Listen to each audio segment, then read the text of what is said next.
HMG. The recognized symbol of excellence in sports entertainment.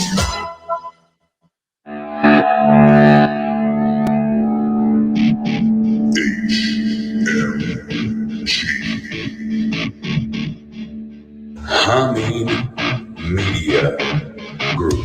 I say dummy. Dummy, yeah. This is NXT. Next Level Podcast.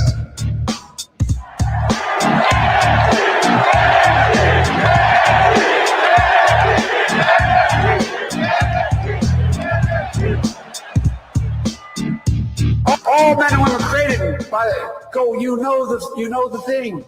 Ladies and gentlemen, it is time for your Next Level Wrestling Review.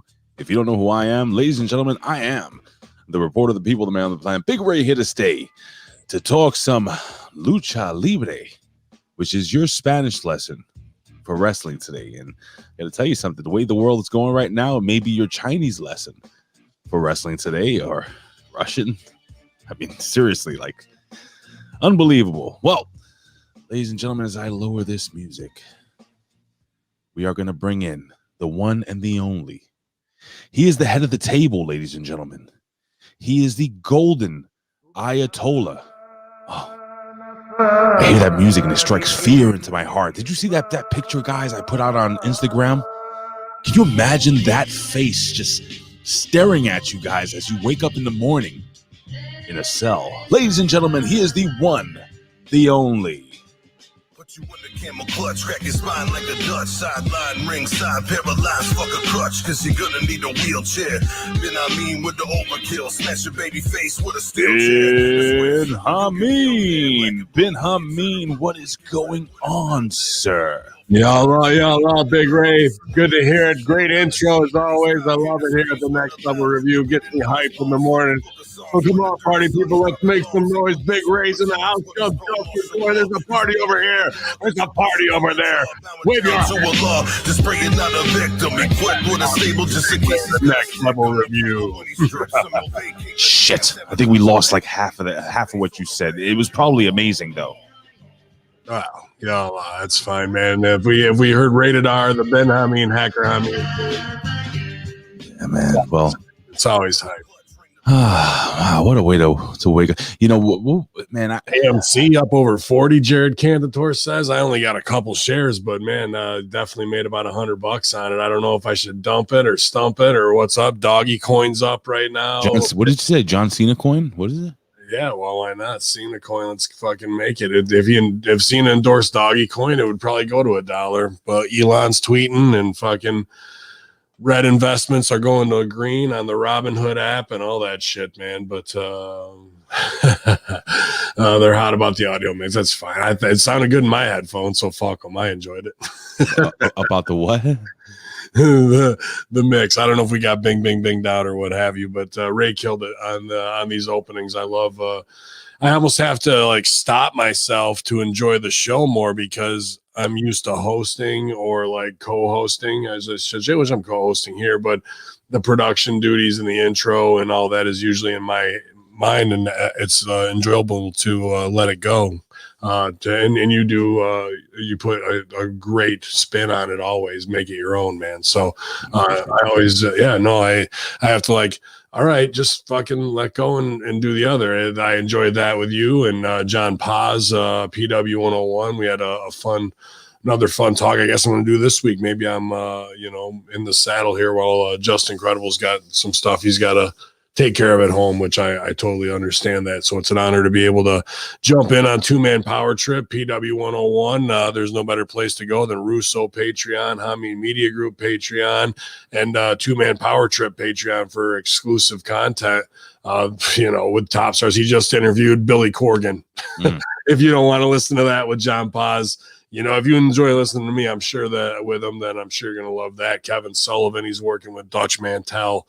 Paz is just absolutely killing it. And the guy who operates in a very neutral zone, because it's not that he's trying to be soft soaping. He definitely knows everything there is to know about the biz, in my opinion, from sitting on the learning tree. But he just, I like to hear myself talk like we all do. And Paz can lay out. He'll ask one question that will let you go on a 5 to 10 minute diatribe to try and educate people. He's a excellent businessman, and I'm glad that we're working alongside of him. Rick Vickery working on his brand there too. So disconnect from that cable, all that bullshit. Let's go internet and support content creators, whether it's HMG, Russo, or Two Man Power Trip, Goldilocks, Larry Hankin, Stevie Ray TV, Big Vito brand, the A Show, the Beautiful People. I mean, look at the Rip Rogers, look at the unbelievable cast of talent that we have creating alongside HMG brand right now. And now ODB coming to Russo's brand as well, man.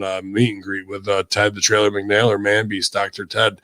So it's just a very work-filled time, but it's all creative, and it's unbelievable that we're here now, man, there's a lot of good energy. Last week was weird. Last week there was like a weird energy and everything like that, and people saying we're bing bing binging and whatever. Blood moons and shit going on though too, bro. I mean, who knows what crazy. The fuck, man. It was crazy, but this week I'm glad to be here with you, and congratulations, upcoming nuptials, and I'm really happy for you, man, and I'm jealous. You go on beautiful vacation with your new wife, and go to where we'll be in the studio locked away. But I know you're gonna love every minute of it, man. I can't wait to see all your pictures and hear about your adventures, dude. But I'm really excited. Exciting time for you. Well, thank you first and foremost. Yes, ladies and gentlemen, 10 days from now I will be a married man, so Colin Wysong will not be able to hit on me anymore. Hey, look at my these are my I got these new swim trunks with the sharks on them. The sharks on them. Those are tight, man. You like that, right? Yeah. The only thing is, like me, you're built like me. I have. Dude, I was looking at legs. When you were walking around, I go, Jesus, Ray and I we could body double each other at this point, It's crazy, right? Like we have because for people that had never met me and been in real life, we have these thick fucking thighs and calves. Mm-hmm. They're not normal. No. And we carry our weight in our trunk, and we both have long reach, and we almost stand eye to eye. Really, the beard is about the only difference. Even I look darker than you today. You look whiter than me. I was just going to say that I don't know if Latinos burn that much, but dude, telling you, you're going to be about 4 feet from the sun when you're in Dominican Republic. Like, you can reach up and touch the motherfucker. So, dude, take some SPF with you. I'm telling you that, right? And take some aloe. Yeah. Little things of it, because when you buy it down there, that's much will cost you $34 that cost you $2 at your bodega. So get the travel size, but make sure you fucking get them. You hear what I'm telling you? Let me tell you something, brother. Mm-hmm. I am traveling with a woman that is the traveling queen of the world. She has everything. She's got it all. Then she's all set now. Ben, listen. I'm telling you, aloe. No, I'm telling you right now. I got you, bro. I promise you. Now, I what I do is my skin tone, because you have, again, we have very similar skin, even though Ben is a lighter shade than me. But what happens is, for me, I turn red, right? But I turn red only for maybe half a day, and then boom, I turn into like this golden brown, like you dip me into some adobo chicken grease or some shit. As long as I build up to it, I don't get too fucked over. But just the top of your head, it don't matter who you are. If you're a New Yorker, you're gonna get touched. So fucking just protect the top of your head. That's nothing worse than getting a sunburn the first day or two, and then your whole rest of your fucking week is fucked over. So apply that shit, man, because it is a different type there. But I would kill to be on that beach. You're gonna be right on the break, dude. I hope the break is up high one day, because you'll see all these new divorcees and these chicks out trying to take selfies who want to fucking go out past it. There's like a break of 20 yards you got to get through where the waves crash. And on a low day, it's still pretty powerful. On a serious day, people are like, oh, let's go out there. Walk, bro. They get fucking annihilated. Oh, I can't wait to drown. They like stay in the 20-yard range. They got to get past it, and then once you do, you can go out there and it's only chest high, but the waves will get you up 12 feet in the air like you could fucking dunk. And, you know, it's fun. You're going to have a great time, especially big bastards like us feeling, you know, acrobatic or whatever. But when you're on the beach and you see bitches out there trying to take a selfie or whatever, and they get stunned by that fucking wave, it looks like, oh, okay, I can make it through from the shore. He's gonna crush Oh, wait, you can hear that, can't you? Unbelievable. Sorry about that. You were talking about us drowning? Yeah, no, dude, you'll be fine. But you'll have a rip-roaring time drinking whatever your favorite drink is there, watching bitches getting taken out by waves, dude. It was my favorite thing. I really can't wait. Hey, Ben, why don't we just before we jump into the 3 count, man, why don't we what's the roll call here? Who do we got in the chat right now here?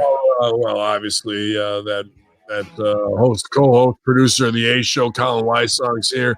Canadian spaceman under his classified name, Classified Chappie's here, double classified. Hope Spot, the real RBV, kicking it off this morning, doing some promotions for the Wednesday locker room. I appreciate that. New episode up at patreon.com/Hamin Media Group. Nobody worth remembering. The one and only ultra talented Mandeer sent me the new episode of Animated Master Shoot Theater that's going to be available on Russo TWC Patreon. Unbelievable. Like, I can't even, dude, I was laughing so fucking hard, like in multiple spots. And Stevie Pop, too. He's just really upping his game and doing incredible work. Who else in the house? Frank's Pickle Barrel Ass Media. I'm 5 down 17 pounds, working hard to get healthy, man. I'm proud of him. We were talking last night. He's on that salad regime. Jared Cantator with the stooge off this morning early on. And Scott Woodford, Society Reviews, Gam Wolfers, a.k.a. the Miron Moron, and Greg Mosier, Kentucky's own son, is in the house, man. We're 24 strong here at twitch.tv/Hamin Media and Ben Hamin channel demonetized. A lot of romper room roll. Yes, sir. Yes, sir. We also have Frank's Pickle Barrel Ass and Mr. Homeboy 88 jumping in just right now. I shot an 88 yesterday or on Memorial Day. Fucking 44 in the front, 44 in the back. I beat referee Sideburns by 2 strokes, and he had a birdie on one hole. It was a fucking monster drive on a par 4. Put it on the green. He 2-putted, but still came in 1 under. So I was pumped for him. But I parred 4 holes, and it was a beautiful Memorial Day to fucking golf. I was usually just play 9. I was like, fuck, let's do it. And man, I was under fucking 90 out. That I'm pumped for that, because usually I just try and be under 50 on 9 holes. And you know, usually I can, but here we were having a great day on the course, man. So it was a fun day on Memorial Day. Big 88. That's my new fucking low. I gotta go under that, man. Oh. Yeah, pal. I'd love to play golf with Vince McMahon. I don't even know. He must know how. Bing, bing, bing, bing, bing. Ben is bing, bing, bing. All right, he's back. Ben, I got to do something off to you, man. Please. I got to do something off. So, listen, I've developed quite a budding friendship with a gentleman who actually has co-hosted here in the past. So much so, and I'm not talking about Colin Wysong. Colin, what's going on, buddy? I'm talking about the vet. And you know, I like to keep things fresh here. So, whenever you're listening to the Next Level podcast and you hear this, good God Almighty! It looks like we have a run-in by the vet. Ladies and gentlemen, at any time on any show during any segment, there is a possibility that the vet will jump in to give us his 2 cents. Oof, the vet. Yeah. So look out for that. What's funny is, well, I mean, if you watch old vet stuff, Army of 2, fucking they come out and do the salute and they fucking seal crawl in. So it's like not slow, but it's kind of the opposite of crazy energy of how I remember the vet, man. But yeah, dude, they're killing it on the Impact Attack as well. Much fun. So yeah, dude, everything's gonna get shaken up, as I just got the tutorials for Realm Network where I have to start learning the back end. So once you're back, I can teach you, and you know, all that stuff I get stuff built out over there. So Working, man. Working man's PhD. That's a big part of today's work after we jump off here. And I got a couple other client things to deal with. But we'll kill it as always, dude. Well, Ben, it's time to officially start this show off. And you know what segment we're going to do right now, ladies and gentlemen. It's not just one. It is not just two. It is the 3 counts. This is your next level 3 count with the biggest pro wrestling, MMA, and world news stories of the day. Now, back to Big Ray and Big Hamin.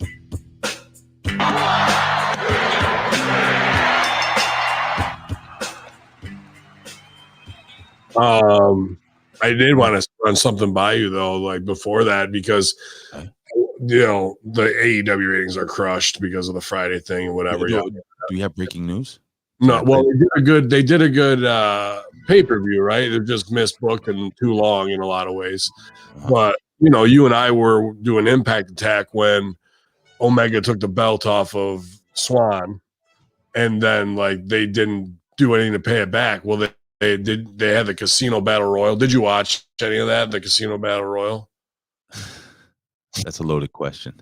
I watched. Listen, I tried to watch the pay-per-view, and then it's weird, Ben, because as much as I really want to be into this, and it was Sunday night, there was nothing really going on at work. I just found myself going off to watch porn stars on YouTube. Okay, so that's fine. Casino Battle Royal was good the way they set it up, but there was some wacky stuff in it with 3-minute countdown clocks and shit like that. But yada yada. They had the Joker card, which is going to be like, who's the mystery guy, right? Oh, I heard about this. Yeah. So boom, it's Leo Rush. Okay, whatever.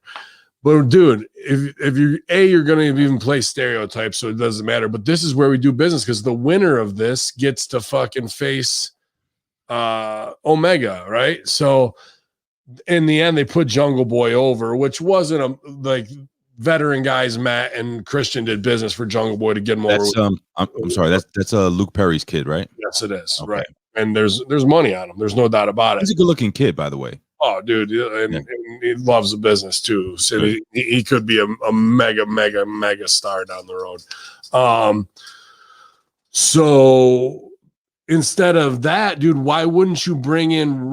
Not trying to take Jungle Boy's fucking moment away from him, but why wouldn't you bring in Swan as the fucking guy to come? And people were like, because I tweeted this out, like Moose would have been good too. Well, yeah, it would have, but when I would write a story, I want that story to come full circle when we pull lights and we edit at the highest psychological point.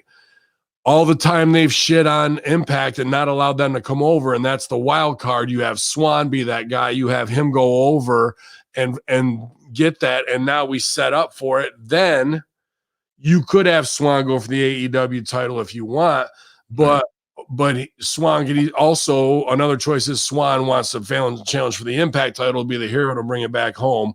Or you make it a heel thing and Swan thinks he's going for the AEW title, but they swerve it to the Impact title and he still wins it and brings it home. That's how you bring a story 360. But dude, here it is, like you give yourself the open to do that, to have the one guy, you know what I mean? And boom, like it's that. So yeah, Moose would have been an interesting choice, but the best choice, the psychological choice, the scene writing scripts choice is Swan there. Man. And we just fucking threw it out. Now, like I said, I'm not trying to diss Jungle Boy's moment there, because I thought they were going to fuck off Jungle Boy for a minute there with Matt and Christian together. They're playing that part out, and they had Christian in at number 1, and his whole thing is outwork everybody. That's the new fucking whatever. Christian's gimmick. What's that? Christian's gimmick is outwork everyone. Yeah, and so it's double entendre. I'm a better worker, a worker in the locker room. That I can outwork you. But he looks good, and he's fucking doing great things now. The real wrestling biz is to have those guys who are getting paid, who really don't care about a win or a loss because they're made already, give the shine to your guy that you're trying to make. That's good biz, and they did it the right way. I thought the AEW Jungle Boy is going to get fucked off. We're going to have a mark out moment for Christian versus Matt Hardy, one more time, type thing, which wouldn't have been, it's not a terrible choice, but it's a choice that's on the table. Sure. Instead, they did the right biz, but they missed the bigger biz. Like that biz is here. This, what I'm talking about, encompasses the whole company's storylines, like, things like that kicked me. But I know you were in on the front part when we were doing the Impact Attack, and I didn't know if you had heard, or I ranted about this on some other show too. But just a miss, man. That type of shit kills me. For Leo Rush, dude, come on, B. What? Yeah, well, all right. So I got to jump in and first explain to you that I listen to every freaking show we do. Okay. So I knew of what happened. A very big disappointment. I mean, even if hear me out here, because people are stupid sometimes, and wrestlers, from what I know, living with one most of my life, and being friends with a lot of them, like you've been. You guys like to fuck with us, and people like Ryback was on his social media. Yeah, he was trolling. He was trolling people. Oh, is it gonna be Ryback? Got to be honest, I'm nervous. He typed in there that fucking made me laugh. Yeah. Like, dude, he don't get nervous, bro. No, he doesn't get nervous. He did the whole fucking gimmick where he had like a it was like a roulette wheel or something on his Instagram, and people, it was awesome. People were like, I'm like, this dude is not. You think if this guy was gonna debut live, he's gonna be on fucking social media putting all that shit? Maybe, who knows? But Leo Rush is such a big disappointment. From what I heard, he looked terrible. His timing was off. He missed his spot, his little get your shit in spot, and he had to do it again. Yeah. And he just is another. They've got 3 tag teams of young, athletic black guys who can do crazy flips. What do we need Leo Rush for? And they signed Mark Henry, and him and Mark Henry have heat or whatever. Like, that was the shit online. So if this was WWE, they'd pair them together. I wonder if Leo Rush and Mark Henry are going to have to do something together. But why would they do some weird fucking internet thing to cause tension? But you never know. This is wrestling. So I don't know, man. It just hurts me as a director and writer. And when I see, like, here comes the bus we're all waiting for, and it fucking right by you, it's just like, shit, we'll never get that moment back. Well, speaking of Mark Henry, it's a perfect segue to start off with the topic number one of the show here. And listen, this is courtesy of SiriusXM Busted Open Radio. This is from the man himself, Mark Henry, explained. Now, this is a little bit of a long clip, and you could tell me, give me the hands and tell me when to stop it. But I think it's cool to listen to kind of hear Mark Henry's words, because I could read. It's way better than reading it. Go ahead. This is according to William Alicia. Actually, big shout out to you, buddy. He posted a transcript more or less on the Facebook group. And again, ladies and gentlemen, if you guys are not a member of Hamin Media Discussion Group, please head over to Facebook, man. It's probably the best place. It's the best group. Yes, group. It's probably one of the best places to be, man, when you're discussing MMA, pro wrestling, politics, everything. There's offshoot groups, investment groups, Cage Theory podcast, PW Hustle. Like, there's all kinds of ways to interact. Yep. Good stuff. But I'm going to play this clip. It's a few minutes long, so, me and Ben are going to sit back, and we're going to listen to Mark Henry himself explain why he signed with AEW. Let me pump this up. Here we go. Our deal was up, and this is not something that was recent. Like, I go back to 5 months, 6 months. I want a position in the office, and I want everything that comes with it. And you wanted a position in the office with the WWE? Yes. That's Bully Ray, by the way. And I talked to Vince himself, and he said, write it up.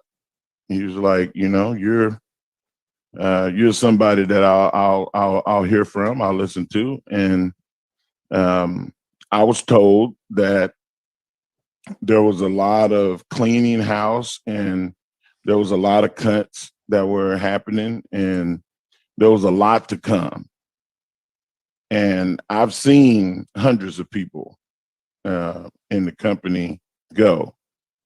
And I still felt like, well, knowing this, I feel valuable enough that I'm not going anywhere. Well, that's cool.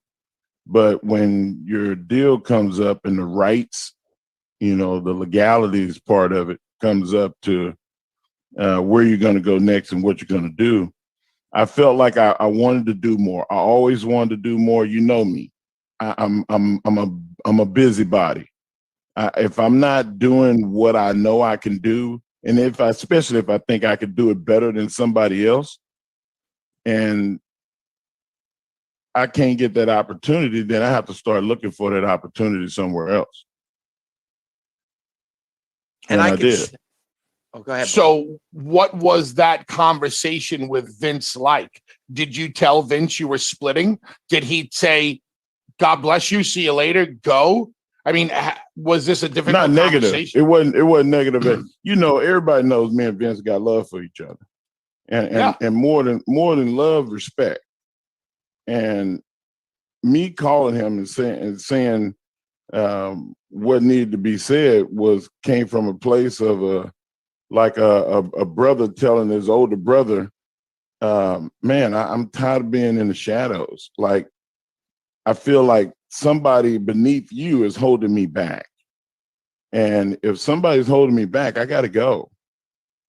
Because you could tell everybody what to do, but there might be something that comes with that. But I feel like I'm being held back. I'm not getting, what I want. And I want us to be successful. I want to be able to earn more. I want to be able to all right, get those pelts on the wall. That last part, man, it was just like 5 months, 6 months. All right, sorry about that. Trying to figure out how to do this. All right, go ahead, Ben. Yeah, that last part where somebody under you is trying to hold you back. He's shitting on Bruce right there. Mm-hmm. You know what I mean? Like, without saying it, Mark Henry, first of all, is a Rip Rogers guy. He's a good guy. He's awesome, bro. He's fucking awesome. And people are like, oh, he was like this, that, or the other. Is it the right move for Khan? Probably not to do that. But Mark Henry is a phenomenal locker room leader, dude. And a guy like Hobbs, here's where WWE missed with not bringing him right away. Dude, he should be Keith Lee's mentor 101. There's money on Keith Lee. You fucking have Mark Henry as the guy developing him, even show him doing all the deadlift shits with the world's strongest man. Build all that, dude. Like, we missed. So there's swing and a miss. But something bigger's been going down, and that's why they do things like write it up, pal. Mm-hmm. I'll look at it. But really, then when those doors close, Bruce and Vince, go watch Master Shoot. It's probably pretty fucking close to how it really is. If with your inner circles, where somebody you know and love comes in and says all this, and then you get the piece of paper and they're like, yeah, sure, fuck that. What about the sale to NBC? And like, they're come doing that type of shit. You know what I mean? Sure. They're not going to stooge that off to Mark Henry, but Mark Henry's a supreme worker with a lot of knowledge to pass on, and just doing podcasting isn't enough. And look how they treated those guys the last time they were there on that Legend show, bro.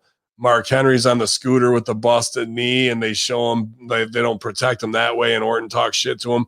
Big Show's sitting down and gets bitched out by Orton. Like, not a good look for guys who are once in a lifetime, behemoth titans, that you don't want to go. However, there is the art of war in this shit.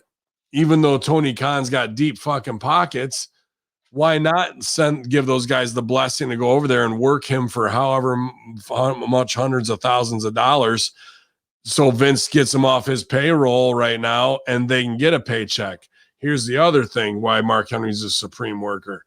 He's got 2 sons who want to be in the biz too. So that's going to get him good in with Cody and them and the whole nine, and they'll probably start training at Nightmare Factory. There's money there on, Mark Henry's sons versus Billy Gunn's sons. Like, there's a lot of good third generation shit there. So Mark Henry knows exactly what he's doing by not saying Bruce's name and burying him, but still burying him. Fucking going over there because also saying the reason why he probably didn't get signed is because he knew there was big ass fucking budget cuts coming to stooge that off, but he's not stooging it off. So he says it under the subtext to Bully Ray, who in their sidebar conversations off camera are saying the real deal to each other that fucking is going on over here. And like, oh, dude, I bet he's doing this, that, and the other. This is the inside the car talk that there's 3 or 4 levels of conversation that you have from the office, the locker room, the podcast, and the real fucking car conversation, you know? So, like, this is him showing that, but some fans won't understand what's being said, really. And he wants to set his sons up to be there, but really, if he will also use his sons as leverage if WWE goes on to go back to NXT, and then he would probably get an NXT coaching and producers positions to handle his kids along those things. So there's a lot that he knows move wise that he's not going to play out on the chessboard yet. But right now, I gotta believe that you can't get Mark Henry for less than $250,000. You know what I mean? So boom, like that's easy for him, and his kids will get in-ring experience and exposure. And if he can get them over, then they'll go to NXT, and if it's still around after the NBC sale, possibly, and all that shit. So, but dude, Mark Henry's OVW royalty to me. So like anybody who shits on Mark Henry, that's on y'all, man. Like the guy's fucking way over with me. And shout out, I mean, we got to give credit. That's from Busted Open Radio. I don't want to. I do business with beautiful people, and you know, Bubba Ray and Velvet are more than a thing. Obviously, they're beautiful people. Yeah, so I'm not trying to fuck up any of my biz. So shout out, if they come after us for that, then at SiriusX, then whatever. But Busted Open Radio, check it out. Bubba Ray Dudley, everything Mark Henry's got going. And I saw Mark Henry he got ribbed by Bully Ray because he had on those compression socks, like for his legs, which I think is good. The guy's he's thinking long term about his future. Sure. You know, when you're that big, you want to make sure you can move around later and you don't have your legs amputated for some reason, you know. So he looked good, and I'm glad he's taking care of himself. All that's good shit to me, pal. All right, I really got to jump in. So here's the deal. No, it's cool. Now people are gonna think that I was making fun of Mark Henry being signed to AEW. No, I wasn't making fun of Mark Henry signing, to AEW. My thought process is this: people just go fucking stupid crazy. I hate the double standard a lot of wrestling fans have, where it's so stupid if the WWE brings in a Bill Goldberg. It's so stupid if WWE has Edge in the world title picture, but then they bring in Mark Henry on a pay-per-view, as and he's going to be a play-by-play guy or an announcer or work in the office. He comes out on the stage and is like, going to be a coach too, which is good. That's more Rip Rogers training that'll get transferred over there, and that's cool. Like that's one of the biggest things. You should go back and watch Serena's opening match on the pre-show, the best match on the card, versus Rio, who wasn't really selling and was kind of exposed as not on that same level. But Deeb still fucking was awesome with her. That's the only match I really watched because she's our girl. It was a fantastic match. With all that being said, here's the deal: I've met Mark Henry a bunch of times, dude. I already told the story. I'm not going to get into it 1,000 times, but Mark Henry is a really, really cool dude. And for people in the business, he's a good businessman and a good family man. Excuse me. And he looks out for his family. He looks out for himself. Sure. And so why wouldn't he want to sign a contract with AEW? Why wouldn't he want to go and prove what he's worth? My issue is not with Mark Henry. My issue is not even with AEW or even Tony Khan. My issue is with the double standard and fans shitting on WWE or WWE shitting on AEW, saying, "Oh, this is stupid. This is dumb. This is." They might be working from on high too. It's so dumb, though. Here's if you really want the real shady.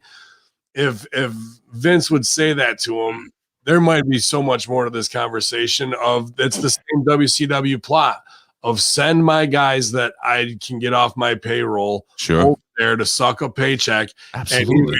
And dude, the conversation very well could be real of, hey pal, no, go over there and get we need to hit them. They're going down and get your money from them while you can, pal. Like that's the real worker Carney shit. And he might have said, tell Bubba too. So yes. like that. The kids who are gonna be around these guys should be trying to take all the knowledge they can. Are they? It doesn't sound like it sometimes. But then you got acts like the Bucks that ribbed the business and talked about over guys, but now you're hiring all of them. You know what I mean? So it is a fast track to failure. And it's not heat on Khan. It's just the fact that he's being exposed of, well, we'll hire anybody who had a fucking nostalgia effect when you want to be young and hungry and make guys. But here come the fucking Sharks. Did we not see this in TNA? Did we not see this? Like, it's the same old song, bro. So worker's going to work. Can't hate on him, man, for look, it. Man. So that's Ben, it. Look, man, the only thing is this. Look, AEW is not something fresh. It's not something new. It's pro wrestling. And the people in that company are workers. They're wrestlers. Yeah, but the boss isn't. Exactly. Shit ain't gonna change, man. Neither was Dixie. A worker's gonna work, and I've seen this before. I'm sorry. Listen, I know we have people that are very passionate. No, well, listen. Well, I've seen this before, and when I call AEW TNA 2.0 or WCW circa 2000. It is what it is, Ben. Even faster, bro. They're at 526,000. Let's go with give me another story. I'm done with this. All right, we're done with this story. But yeah, man. Look, I'll end by saying this. All I want, like for me as a fan of the business, me, working with people in the business, I want people to get paid. That's my number one. So I'm happy for Mark Henry, but people are going to get fired because they just picked him up to do that. So exactly, that's the point. Then getting paid, and other people who got good brother indie fucking shindy cred popularity who got hired. There was 2 releases yesterday who didn't get contract renewals, and there's plenty more on the way. Especially if you just signed Christian, Big Show. Fucking Mark Henry, bro. That could be $1 million with between. Sure. Don't forget about Matt Hardy. Anyway, all right. Well, he's been on payroll too. I bet he's getting $500,000. Let's jump into this second story. We have this is courtesy. And this is a much shorter clip, courtesy of ESPN. Here we have Stephen A. Smith giving a piece of his mind, and I'll press play. According to a report by The Athletic, Jake Paul has his next opponent lined up. Former UFC welterweight champion Tyron Woodley. The fight will be Paul's 4th of his boxing career and Woodley's 1st as a boxer. Let me say this. I am not impressed, not one bit. While Logan Paul is taking fights way over his head, getting in a ring with boxing royalty like Floyd Money Mayweather, risking a beat down for the ages, by the way. Jake Paul is going the opposite direction, the complete opposite direction, fighting non-boxers. In his first 3 career boxing matches, Jake Paul fought a YouTuber, a former NBA player, Nate Robinson, and a former UFC fighter in Ben Askren, who was primarily a wrestler that showed up in the octagon, not an actual boxer in the bunch. And look, I know that's fine. That's fine. You have to ease into this. I get all of that. But at some point, you have to fight a real boxer, Jake. You have to fight someone with some muscle memory in the sport. I don't give a damn if it's an amateur. It doesn't even have to be a pro. Just somebody with muscle memory for actually boxing. Not somebody like Woodley, who's a UFC fighter and a mixed martial artist and a wrestler and all of that. All right, I'm going to cut it off there. I think we get the gist of what Stephen A. Smith's rant is. Yeah. and this has been my biggest pet peeve of this whole Trilla shit with the Pauls, especially with Jake Paul. And he's right. I think Stephen A. Smith very rarely is 100% correct here when he says, put him in a ring with some. You could put, how many famous people have amateur boxing backgrounds? Muscle memory is a hell of a thing. Ben, what is muscle memory? And put it in the context of somebody who's been in the ring wrestling wise, and let's kind of like equate that to boxing. Yeah, it's 10,000 hour rule. You know what I mean? Where it just becomes like walking and breathing pretty much of where you need to be and where you need to go and how you need to slow it down or what have you in boxing, moving your head or, you know what I mean, slipping punches and that kind of stuff. And like normal people aren't used to fucking having fists thrown at their fucking face, right. Constantly where you just like, well, no problem. So it just becomes a reflex that you have to develop that is there, but you have to practice like anything. You're going to be a great violin player. You fucking need the muscle memory to know where each note is and where the bow needs to be. So it's true with just any art, you know what I mean? Of a great painter and the right strokes along those lines. They're going to know what it feels like doing it time and time and time and time again.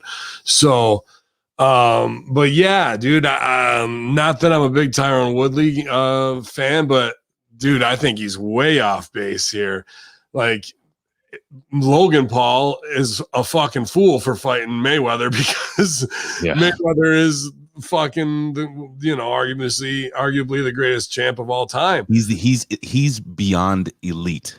Yeah, and these guys have been YouTube trolls who fucking work their ass off in the gym. Sure. Make no mistake about it. And have fucking plenty of skills, but they didn't come up through the rankings of the WBA and shit, but they have personality and they're in the perfect time when you want to see a blonde-haired white guy who talks shit get knocked the fuck out by a fucking African-American pro fighter. And they keep fucking going they keep going over, right? Whether they're works or they're not or what have you. They keep going over. The Ben Askren thing was bad, and so was the dude from the NBA. So they're making gimmick fights, doing wrestling angles. But now I think Logan Paul is going to get touched. There's no way Logan Paul is fucking with Floyd Mayweather, bro. But can you answer this question really quickly? Yeah. Why can't MMA guys take a punch? They can. They sure can. Yeah, they definitely can. And this is going to be with boxing gloves. Now, Tyron Woodley's a former world champ, so you got to put some respect on his name. And fucking Stephen A. Smith he's just a fucking goof. Now, has Tyron Woodley been on a 4-fight losing streak? Yeah. Could he touched up here? Yeah. But he's got it wrong. That's the fight they should be taking. A guy who was a former UFC champ who's on the slide, that just means in UFC the competition's bad as fuck. But if he fights an internet goof for a fucking payday and the internet goof goes over on him, right? Now you've increased his heel heat way more, and he can do that again with either a celebrity or somebody else and keep calling out bigger dudes to say fuck you until they see the payday and do it. His brother has got it wrong. They're not trying to come up to be fucking world champ fighters. This is all a gimmick. So Stephen A. Smith's a total fucking mark, A, for himself, and B, doesn't understand how the business works, and C, Logan Paul took the right fight with the right guy because there's going to be tons of money on it, and that's why they're doing it. However, he took the wrong fight to what marks at home think he's going to win. No. It doesn't matter if he wins or loses. He took the big fucking money, but this fucking little dildo who couldn't fucking get 100 in a bowling match if his life fucking depended on it is now the expert on fight sports or how to work and promote a fight the right way. He doesn't get it. And anybody who's a worker or a pro is laughing at him because he's a fucking joke. Unfortunately, the marks watch him. He's Meltzer of ESPN, this fucking guy. So he can suck 2 dicks. He doesn't know what the fuck he's talking about. 2 dicks? Yeah, 1 in each hand. Okay, that's a lot of dicks, Ben. Dude, so that's the long and short of how wrong he is and doesn't actually see what's going on. And I think Jake Paul will go over on Tyron Woodley. And I think that fucking it's going to be one round, maybe two. If Really? you let him last that long just to fucking pepper him up some more. That's the only reason it goes to 2 rounds with fucking Mayweather, because he wants to inflict some punishment on you. So whatever. They're even trying to work on World Star. Some bullshit video got released where he's like, I'm worried now that he's like, Jake Paul is like, because what my brother did, or Logan was, because my brother snatched his hat, I told him not to do it. He goes, this guy got the connections to reach out and kill us, man. And I'm like, oh, we're going this fucking route with the work. Okay, whatever. They're trying to do what they can and make it look real, and I respect them for that, man. Even though they're fucking jabronis, like, they're funny workers to me. They're funny internet heels, and they work their motherfucking ass off in the gym to get these opportunities.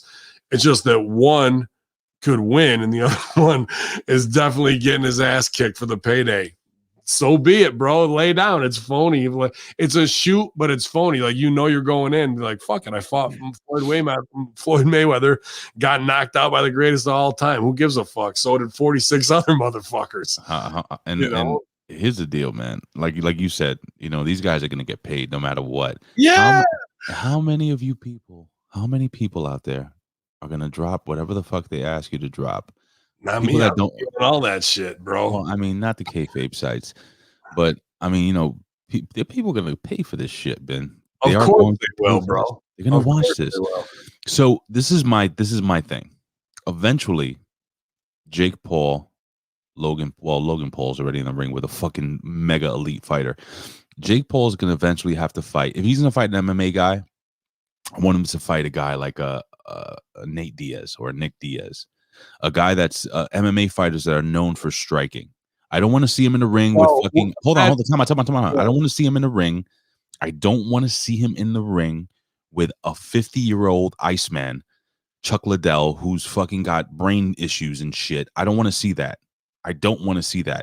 Tyron Woodley wasn't known to be a knockout artist, but he knocked motherfuckers out. Matter. You've trained to fight the best. Absolutely. You know what I mean? Absolutely. Muscle and again, muscle memory. Like I said, I grew up fighting amateur. So if I'm in a street fight, muscle memory is going to come. I'm going to move my head. I'm going to go to the body. You know what I'm saying? It's just going to come natural. Tall boys are no joke, bro. They got their 10,000 hours in. There's no doubt about it. I was watching him fucking duck punches the other day in the corner. They're just fucking throwing shit, and he wasn't throwing nothing back. He had his arms right on the ropes. Just head movement. So they're no fucking joke. You're not going to get that fight if you're a fucking goof. You know what I mean? So, but yeah, this guy's got it completely wrong, and these guys are going to get paid. So they're smart, bro. They're smarter than wrestling. You know what's going to eventually happen. And I'm going to make a prediction right here as we jump into the last thing of the last segment of the 3 count. It's going to be Jake Paul in a month or two versus guess who? I'm going to give you one guess, Ben. Who do you think is going to be his next opponent after Tyron Woodley? I already have him in mind. Conor McGregor. Who? Conor McGregor. He'll sucker him in. Who? Kwame Brown. Maybe. I don't know. That's not a big money draw. Oh, you don't think so? Kwame Brown is one of the most viral YouTube guys right now, going at Michael Jordan. I think you want to go up. I think what's going to happen, they're going to talk shit like a guy. Diaz was a good fucking one.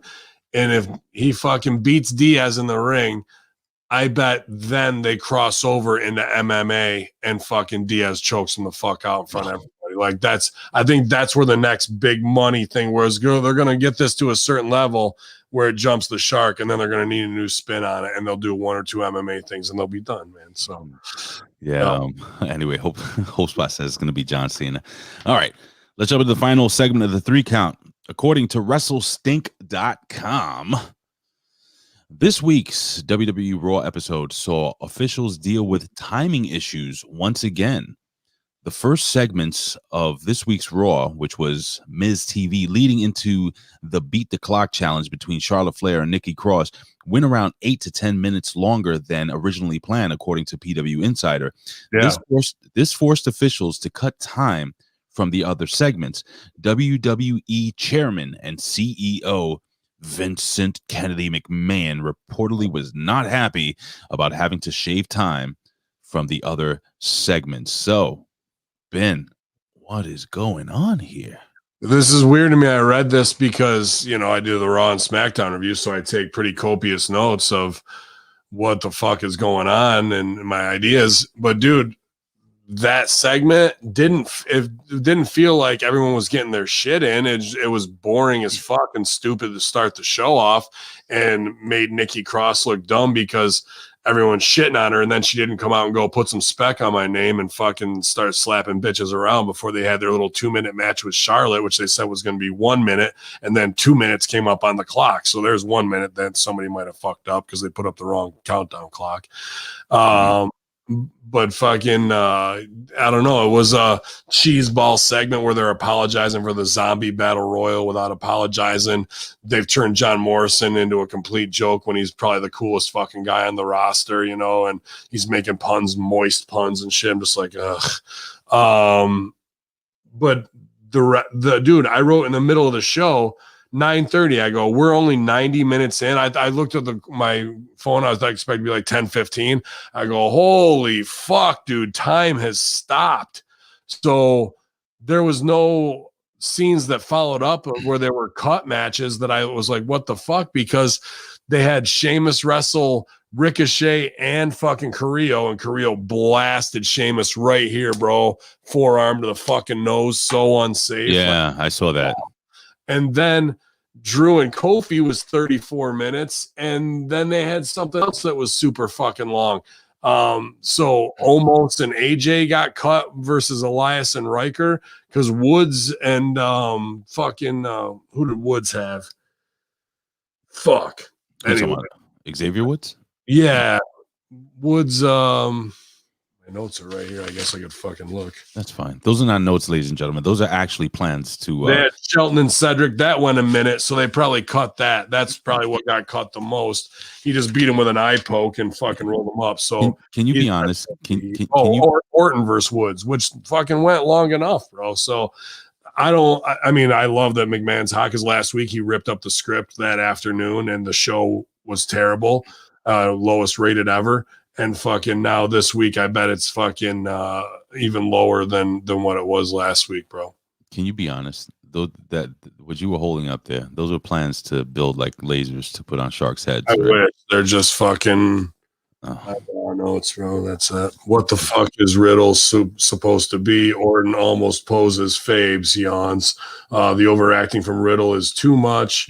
SummerSlam theme. If it's up, then it's stuck. Yeah.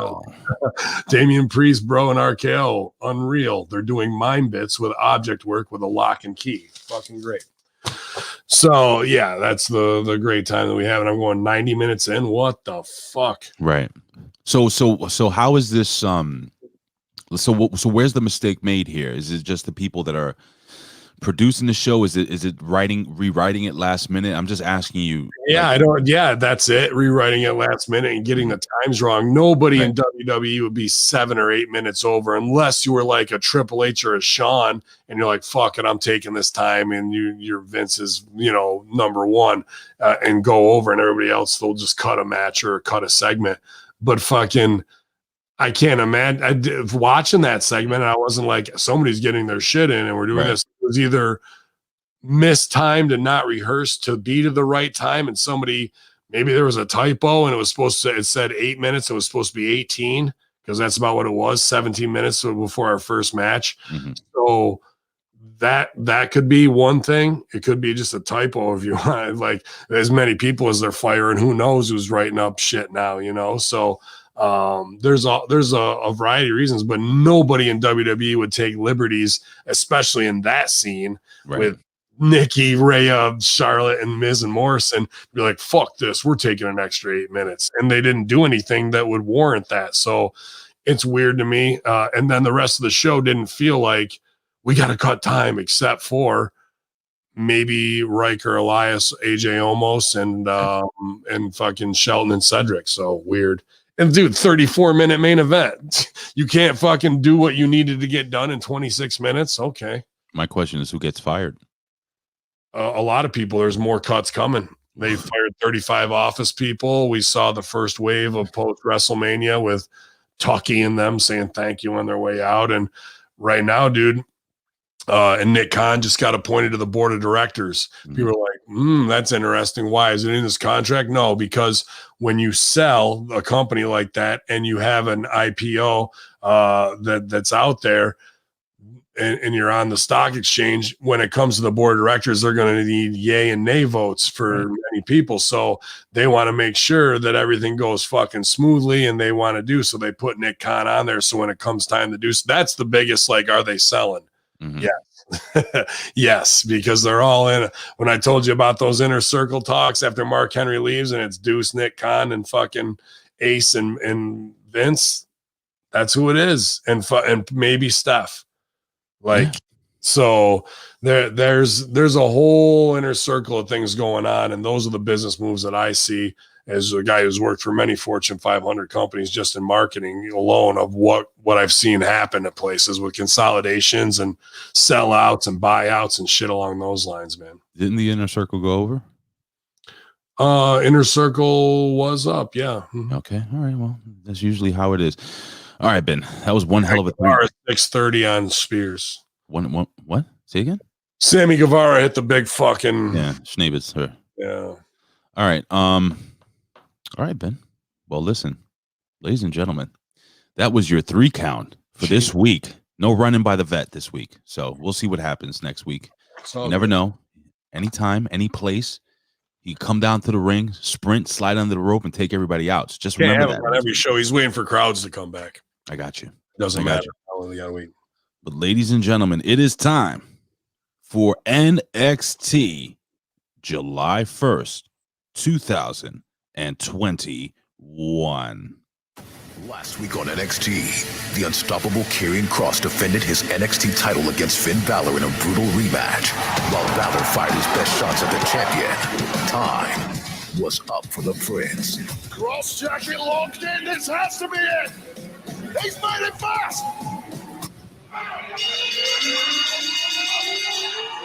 Tonight, a new #1 contender will emerge for the NXT Championship. There will be a triple threat. Kyle O'Reilly. The tougher the battle, the sweeter the victory. Tonight will be tough, but the victory, that's the stuff dreams are made of. Versus Pete Dunne. The time for talking is over. Karrion Kross, watch carefully, because your time is almost up. Versus Johnny Gargano. It is my time to reclaim my throne as face of this brand. But this time, it's not for you. It's for me. And the winner will face the NXT champion at NXT TakeOver in your house.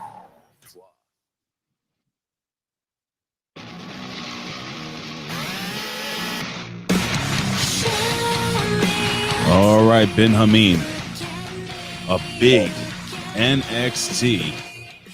Oh, Jesus Christ. As Ben Hamin shows me, delicious chocolate-covered Dippin' Donuts, and we have this chick screaming.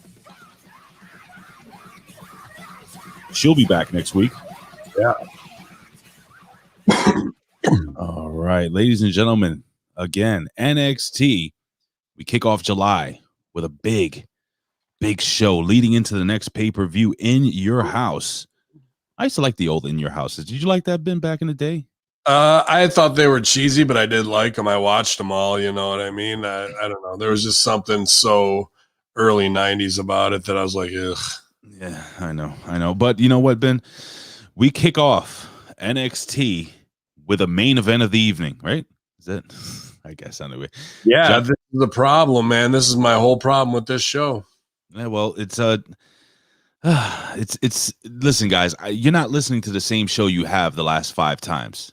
All right, when it comes to the next level wrestling review, it's just this is what they're doing. It's Johnny Gargano versus Kyle O'Reilly versus Pete Dunne, #1 contenders match, where they got everything you could possibly get in the first segment of this show. They went outside the ring, they did high spots, they fucking did fucking illegal shit. We had run-ins. I mean, it was insane. What's left to do for the rest of the night? Ben Hamin, what happens here today? Yeah, dude, this is a bad problem with booking. Dude, there's no way anybody can follow this. All these guys are talented in-ring workers who can do amazing things. Let's just say that up front, okay? Yeah. Dude, they might not be the conventional WWE super body type or what have you, but they've all put their miles in on the road and they've all busted their ass to get to this point. Mm-hmm. That being said, they are fucking over the rest of the show completely when they do this type of shit by putting this match up front, because nobody can follow it. Because here's a saying, right? Because I was thinking about this last night. People say this in wrestling, getting your shit in, and fans don't really know what that means all the time. They think it does mean just like doing moves that you want to do that are cool, that don't make sense in psychology. But these guys who have brilliant, like sometimes psychology, where they'll start a match working heat and then they just throw it out the fucking window to get their shit in. This match was even worse in the fact that they do something that looked legit, and then they do spots that were just to be like, see, we can innovate something using 3 guys and get a hold and a hold and a hold, right? Or do a double gotcha down digit lock. And like these things that are so business exposing bad, where they think it's just innovating to the next level. And dude, it takes it from how good they are at making it a real fight in the beginning to that's the definition of getting your shit in, of like, they think they're heightening it, but now they're just making it phony, apparently phony, only to go back like after they do 2 or 3 of those spots to try and make you believe that they fucking are back in the real fight and it looks good again. The things where they ping pong around and run by the guy, run over here, zip, and then you hit him, and then I come in and he moves and you zip in and hit me and would do like it was too much. I agree. I agree with you, Jared. Way too much going on.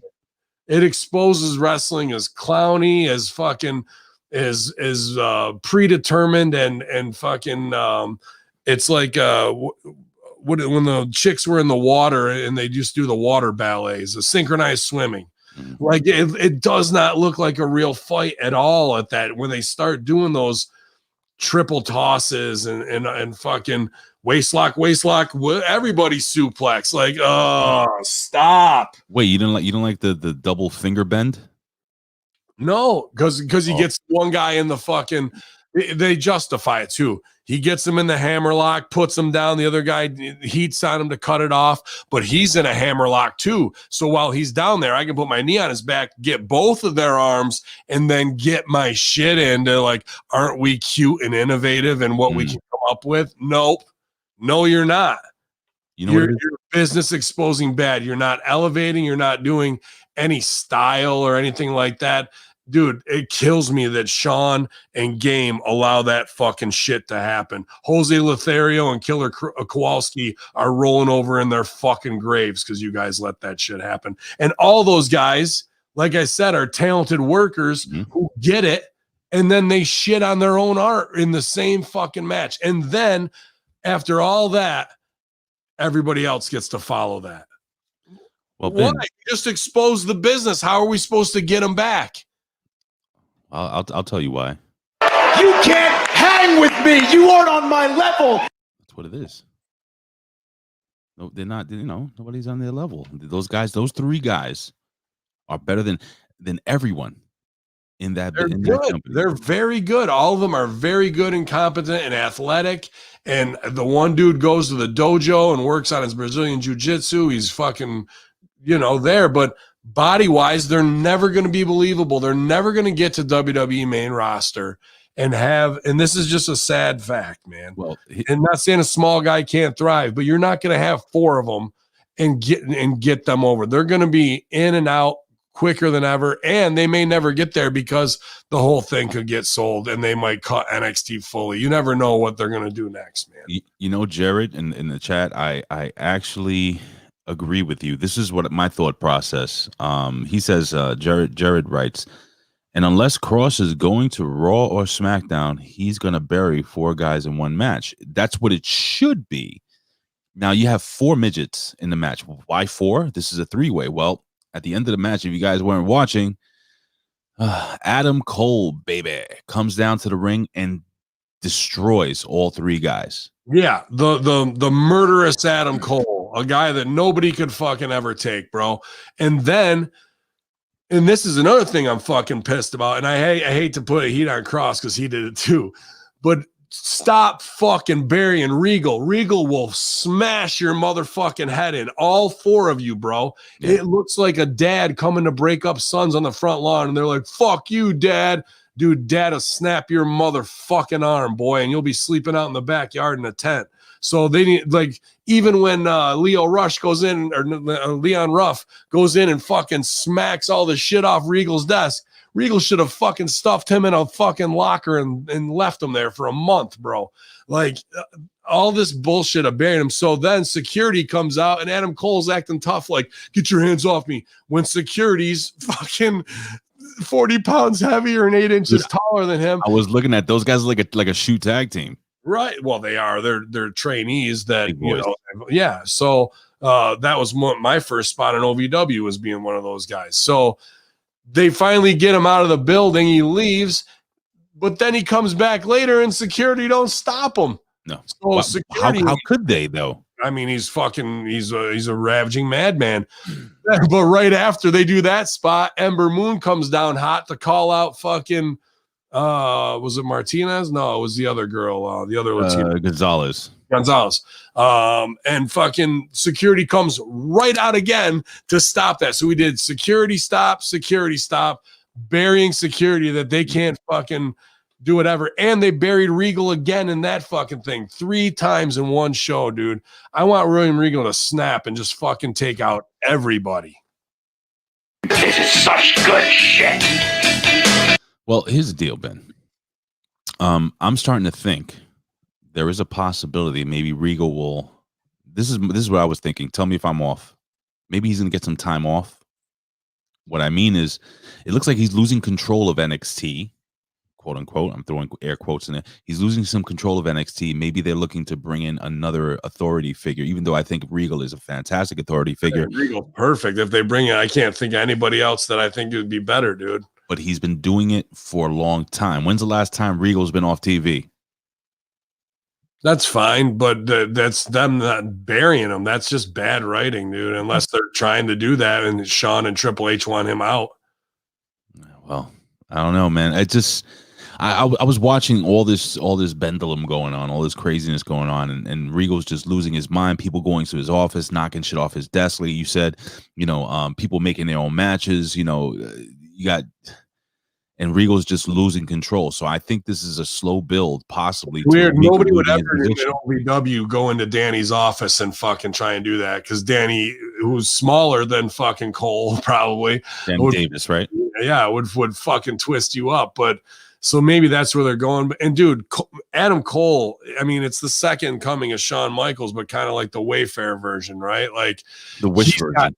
He's got leading man good looks with the sexy 5 o'clock shadow. Sure. I hate it when guys wet the shit out of their hair and grease their hair before they go to the ring, so that pisses me off. Why? But, oh, dude, there's nothing you don't want a big wet greasy beard dripping across you and shit. Like, get the fuck off me. Like, they think it's sexy. I used to hate it when Roman would come out like looking like he just fucking stepped out of the shower. I got to get to the ring. Like, dude, whatever.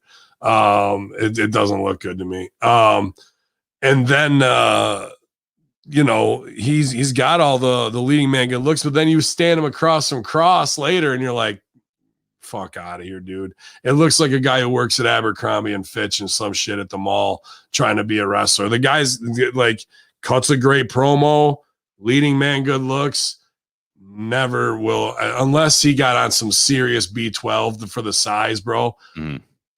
All my homies that I hung out this weekend who aren't even workers would take him to the fucking ground in a second and put a beating on him, bro. And like, you not trying to say I want any of that shit to happen or nothing bad happen to him. I'm just saying that's what the viewer at home looks at him while he's trying to talk like a tough guy, going, dude, you would get knocked out in my high school right now. Like right now you would get fucking soused by some big kid in skinny jeans. Exactly. So that's a problem.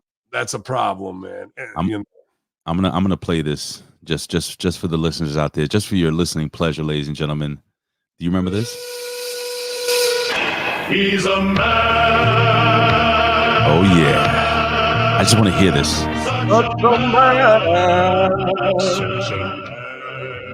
That song is over. He's a real. My brother used to love that song. I love that fucking song. Yeah, by but the way, when I get married, that's gonna be the song that's gonna be the song that I come down the aisle to. That's good stuff. I love that shit, man. William Regal is a fucking shooter, guys. He will twist you into a fucking knot. And that's why you don't mind on. He's a worker, even more than a shooter. That's why I was like, "Fuck, you're gonna pay me? I'll come out like I work at a construction site, whatever." You know. Fuck that. Anyway, well, Ben Hamin, we have our friend. I say dummy. Yeah. We got L.A. Knight. Looks great. What looks, dude, ready to go on the road right now. $1 million.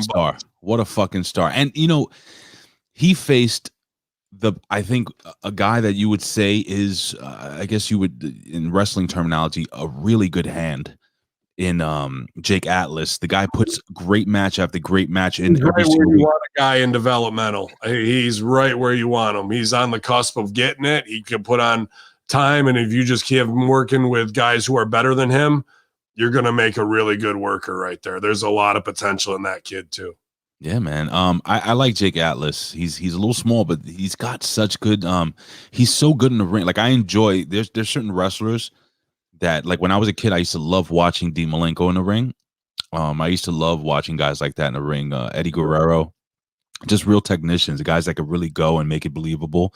And Jake Atlas, he's right in there. He's right in that. Like in another 5 years, he could be mentioned in that same kind of class.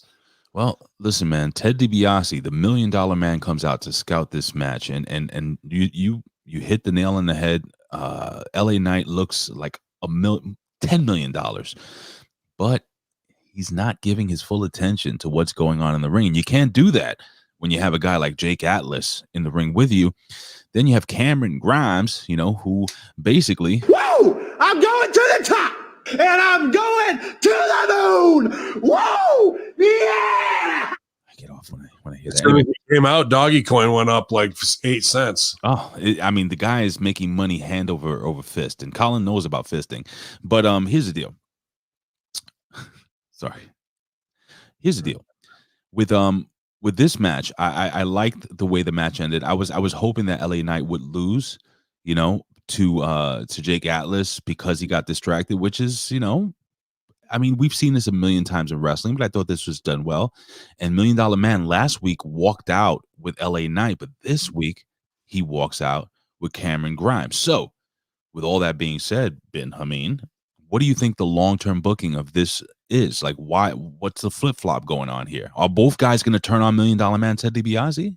No, the next thing is for Grimes to have the match and Eli Drake to cost him in the same way.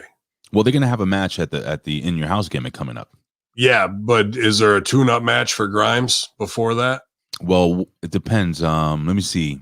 In Your House, yes. So this week coming up will be the last week that I'm on with you before I go on my honeymoon and everything. So, and then the week of the 13th is the pay-per-view. That's when I'll be away. So yeah, they're gonna have their match then. So he's got to get some retribution to make it 50-50 without them touching, and that's a good way. Use $1 Million Man scouting to fucking do a quick dummy, and fucking you get the fuck out of here, and fucking something happens to him. And I say dummy, yeah. Sorry. And I'd also have Jake Atlas fucking beat him too. So you would have Jake Atlas beat Cameron Grimes. I don't know why I said it that way. And then who does $1 Million Man fucking put over? Himself. That's true. But what if he fucking wants to go with Jake Atlas and leave both of them holding their dicks? Wow. Because he beat both of them. Yeah. Pal. And because both those guys are already made. They don't need the $1 Million Man. Jake Atlas does. I don't know. That's or maybe somebody else on the roster that Anybody else that you would see $1 Million Man kind of taking under his wing? No, I mean the storyline is where it should be. And I thought the loss here, people are like, wins and losses matter. Yep, they do. And this loss mattered. It mattered to the storyline. It got Eli to react. It got fucking Cameron Grimes over in a little bit of business to further it. It gives the opportunity to pay that off without having to touch in a retribution scenario next week. That builds to our pay-per-view. I don't think they do the Atlas thing. That's just a quick turn because he's not there. Him just being in these storylines is a good little rub. But the payoff of what's going to happen at the fucking pay-per-view, and maybe that match, that'd be stupid to turn into a triple threat, but you never know what they'll do.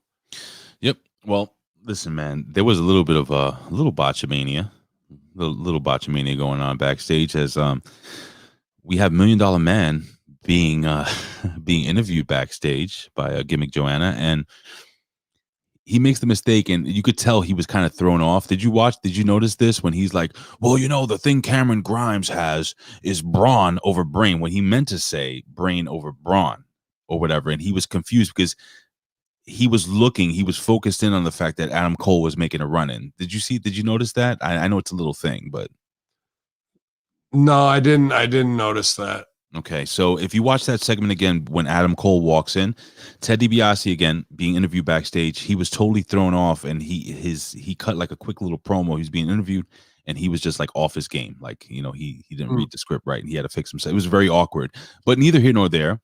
We have Adam Cole, baby. He gets in the ring and he calls out Karrion Kross. He wants to be, the NXT champion again, 3-time NXT champion, and William Regal, the Killer Kross, comes in the ring. Now, let's talk about the disparity in size.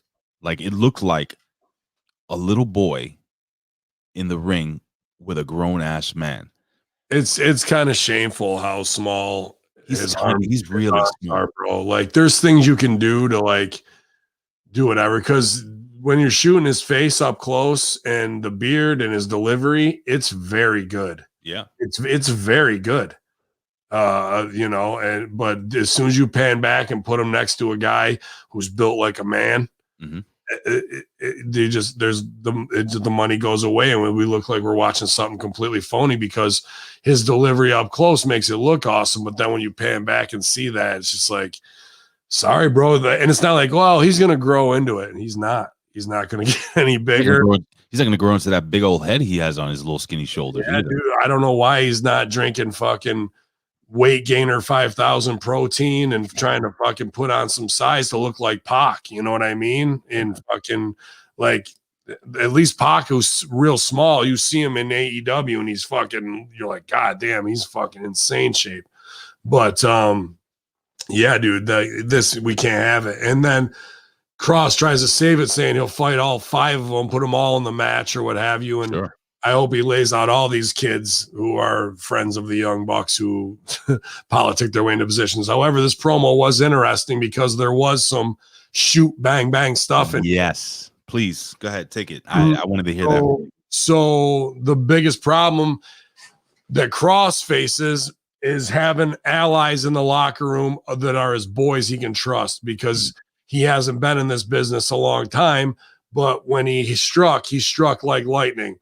And he's got a group of advisors from Disco to Sin Bodhi to Rip to Dr. Tom to everybody, bro. Everybody, because anybody who's a real legend and sees Killer Kross goes, that's the fucking guy. There's money on him, and it's just going to take time. You got to fucking, like, this is our next guy to help draw the house so we all get paid. That's the real of Killer Kross, aside from how he looks, or he's still got a lot to learn in pro wrestling, and he would say that as well. He's not green, but at the same time, he also didn't have 10 years on the road under his fucking belt. You know what I mean? So, sure. And I don't think he looks at it as gimme mine too much too fast either. I think he's a very level-headed, smart man. And what he has is what Cole and those guys don't. You know, what is that? Size. Okay. Because Kross can deliver the promo. He's not a fucking just look at me, I can't do shit on the mic. Kross delivers a gripping, highly intelligent promo. But Cross doesn't have 4 or 5 boys in the locker room, and those guys are going to use politics. Well, kissing Sean's ass, fucking being Hunter's boy, doing same shit Rollins and them did to fucking hold on to their spot. So they've got their own little stooge corps, and they fucking, you can see when Cross goes, you can politic all you want from now to the match, do whatever you fucking want to do. Well, meanwhile, Cole is calling him overrated, which is probably true to some degree, but this is developmental. It's not a third brand. Cross is there to learn too.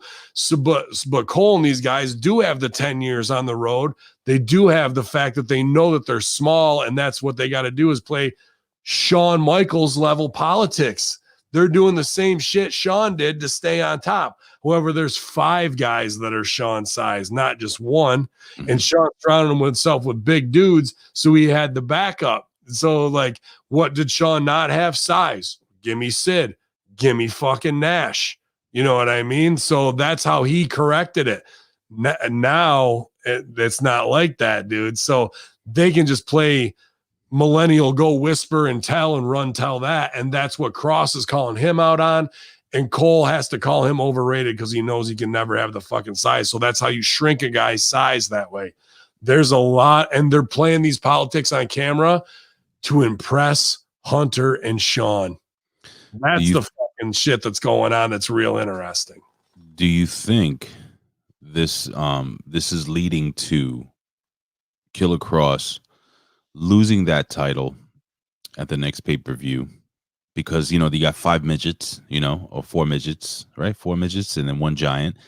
4 midgets, it's the old thing that we say. Can 100 Matt Shaffers beat up, or 20 Matt Shaffers beat up 1 Ken Shamrock? They all work together. Yeah, they're going to have to. And this is the opportunity. If they all work together, then they got to turn on each other. So that'd be the story I'd tell. I'd say in the beginning, all of them for fucking 5 minutes work a constant heat until they finally chop down Gulliver and they fucking get him tied to the ground, right? And then fucking they beat the shit out of him, leave him fucking laying so he's dead. And like, if somebody goes for the pin, that's when you see them fucking start to turn. Well, fuck you. Why do you get the pin? Pull them off. No, fuck you. We agree. Boom. They start fighting. They get Cross out. Cross is down for like 8-10 minutes, maybe even, you know what I mean? Like really fucked up. Or they even have to take him to the back and he comes back and does Spirit of 76 if he needs to. But these guys work together till they fall apart because nobody's going to give up the pin in the title. So that's where the fucking heat is.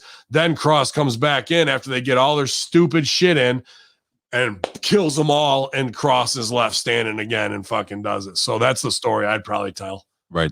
But do you think they're going to go the other way, have Cross lose that belt, and then maybe bring Cross up to one of the main rosters? Do you think he's ready to go to the main roster? No. Why not? Unless they're going to pair him with an Orton. Orton would be perfect to pair him with to learn, but they got Orton doing fucking goofball ass shit now, and I don't see the window of opportunity to do that. And I think Cross can get better being down there, that he has a little bit more to get max value out of him on the road.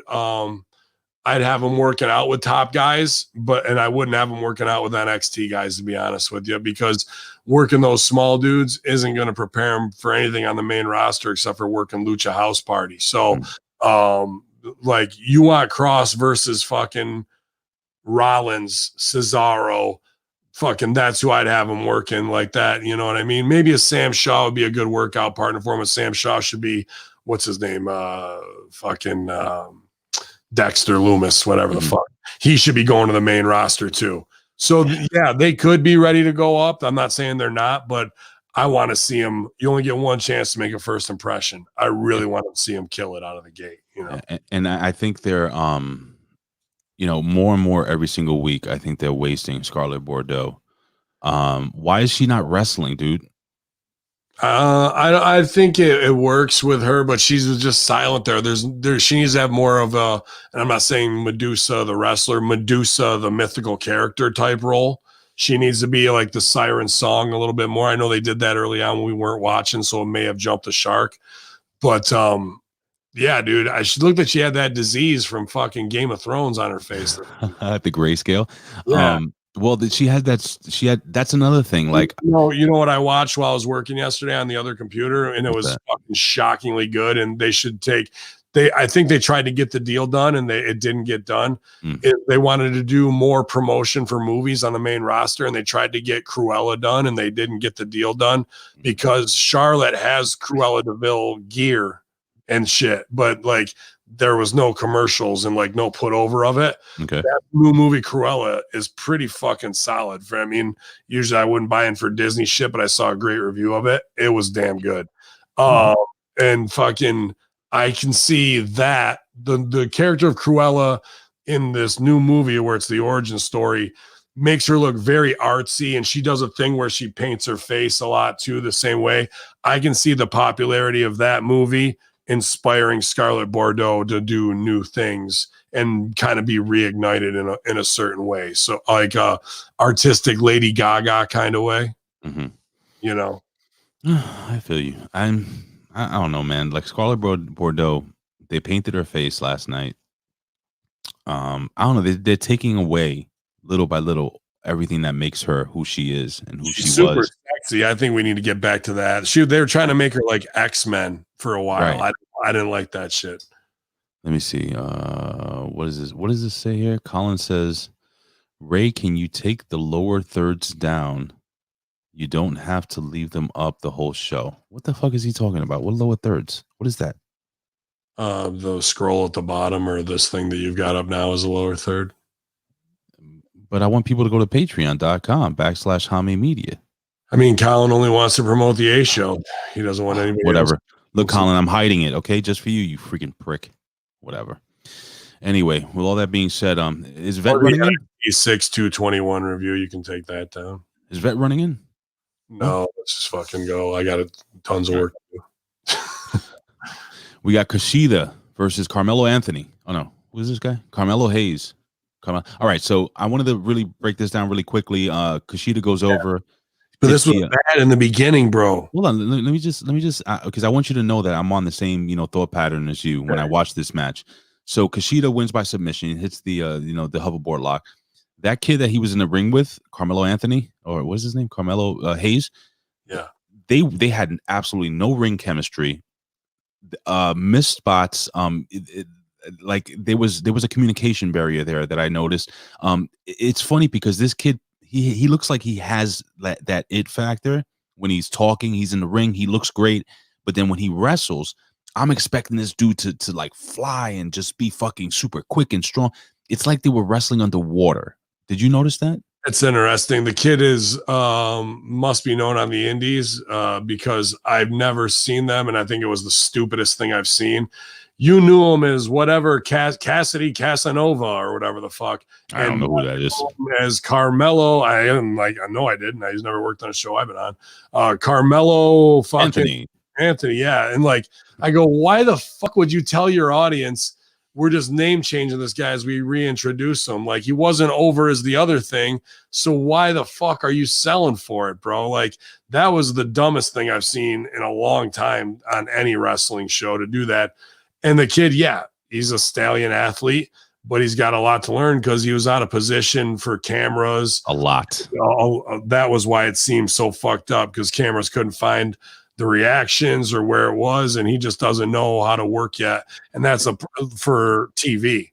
And that's a problem with a lot of indie guys who get over because they're just working for a live 360 crowd where they're not worried. Every guy acts important. They go, where's hard cam?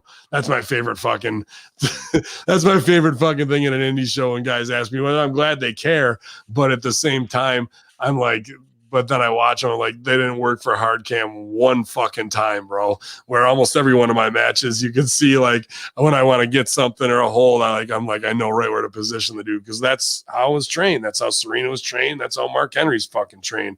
And working with these indie kids who never have been, it's only going to help them. This kid, it was very apparent that he doesn't know how to work for TV yet. So he's got a lot to learn, and that's what NXT is for. Well, you know who doesn't know how to work? Colin Wysong. I don't know if you know, he's a manager at a major pizza chain down in West Bubblefuck, West Kentucky. And apparently, Ben, did you know that he slaps the leg every time he closes the pizza box? Well, I mean, that's part of their corporate thing. You got to keep up with it. That's what it is. We got Zoe Stark versus Zeta Ramier. I'm sorry, Zoe Stark and Zeta Ramier versus Candice LeRae and Indy Hartwell. Now, I have a quick question for you, Ben. Mm-hmm. There were 3 stars in this match. Can you name them? And then another girl. No, I don't want to. All of them are working hard, man. All right, I'm going to say this. This is developmental. I don't want this to be a show where it's like, you think you're fucking over, you're not over. Dude, all these kids are learning.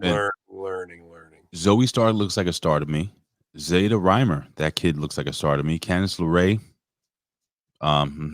Indy Hartwell, big star. They go over. Why hate on Candice LeRae? She had the best scene 4 weeks ago when she came in after getting effed over and didn't have to say anything and did it all with a look. Not everybody has to be the fucking A player and everything. Dude, to be the C player in a scene gives you the one line that unlocks the potential for everybody else. And sometimes you sit and you wait and you wait and you wait until it's your time to do that one fucking unlock of it, because you're the linchpin in that scene. And Candice LeRae can be that a bunch of times. Like, that's why I say small guys can and girls can get over. It's about knowing how to get over. Like the fact that they put Orange Cassidy in matches against top guys, huge mistake. Why? Huge. Orange Cassidy should be a dude where he's either like in a scene, something big goes down in the foreground, and then somebody closes the door or opens a closet, and he's fucking sitting there like playing fucking Game Boy, like, or just hands him a soda and doesn't sell, and then they just close the fucking thing. Like, he can get paid and get over without ever taking a fucking bump, being the C player in a scene at the right time to have the information. A secret conversation goes down and they didn't know Orange Cassidy was fucking standing behind the open door the whole time. He's not spying on anybody. He just likes hanging out behind doors. Like, like that's how you get yourself over. When they pulled the ladder out from under the ring and he was laying on it, playing fucking Game Boy or some shit. That's how you get over. You never have to take a bump, bro. But you can't put a girl in there, much like those guys who want to act like they're big, tough motherfuckers, and they never can be. So apparently, I have to apologize in Mandarin because I did forget the T and Shaw segment. That was really good. That was cool, man. I've been waiting because the stereotype racist shit that they do with Asuka without her knowing it, or her knowing it and not giving a fuck, or Shinsuke. I've been waiting. I was like, dude, just do the overdub and put the goddamn fucking captions on there. Don't overdub it. Just fucking let them speak Mandarin or Cantonese or Japanese, whatever fucking star you're or Mexican. You know what I mean? Spanish. Sure. Fucking don't have to like try and make them into Americanized versions. We know how to read. And if you don't, well, have somebody watch a show with you who fucking does, because she was way more believable in character, how she got disrespected at the Mae Young Classic. And it was like this fucking Kill Bill kind of fucking feel to it of a heel. It was great. Instead of her trying to force her way through some English that's going to make her look like fucking Bugs Bunny doing a Charlie Chan bit back in fucking 1950. You know what I mean? Like, this was probably one of my favorite things on the show, to be honest with you. What did you think about Mercedes Martinez's retort? I thought she did good too. I think they're making them look like stars, and I think she's saying her little truth, and I think she's confident as like a badass chick. But what is she? She kind of reminds me of Amanda Nunes a little bit. She does. UFC, you know what I mean? So how do we tune that up and really make her into something special that way? I think there's potential on her and Gonzalez, and their little teleconference they did before their last payoff was pretty good too. I thought they both delivered. I tag team her with what's her name in on Raw, fucking Nia Jax's partner, MMA. Oh, fucking Shayna Baszler. I got a stooge on that though. Go for it, dude. that they're gonna fucking put Baszler with Alexa Bliss. Why? What? Yep. Because Lily made her do it. You serious? That's gonna happen? Yeah, I'm pretty sure that that's gonna happen. All right. Well, that's out the window.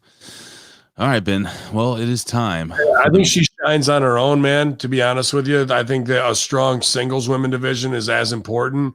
I could see her on the road with taking on Rhea, taking on Charlotte, taking on Asuka. Maybe they by that time, Snuka's daughter Tamina breaks out, and to a singles. By that time, there's a potential that Becky will come back, need her spots. Sasha will come out and tell everybody how great she is, and that'll be a lie. And then fucking, you've got Bailey in there. That's a strong, and EST. I think that's a strong women's division, and I think both Gonzalez and Mercedes Martinez can fit in there pretty well and learn a lot from all those girls who have been on the road for a minute. And I'm gonna have to apologize. I'm a man, and I admit when I'm wrong about Indy Hartwell. I don't want to come off like, she sucks, because she definitely doesn't suck, Ben. She reminds me a lot of Billie Kay. She can get the character over. In ring work's not going to be that good. You could say the same thing about me. So well, you're better than me. You know what I'm saying? But what I'm saying is that when I look at these 4 women in the ring, let me just clarify this.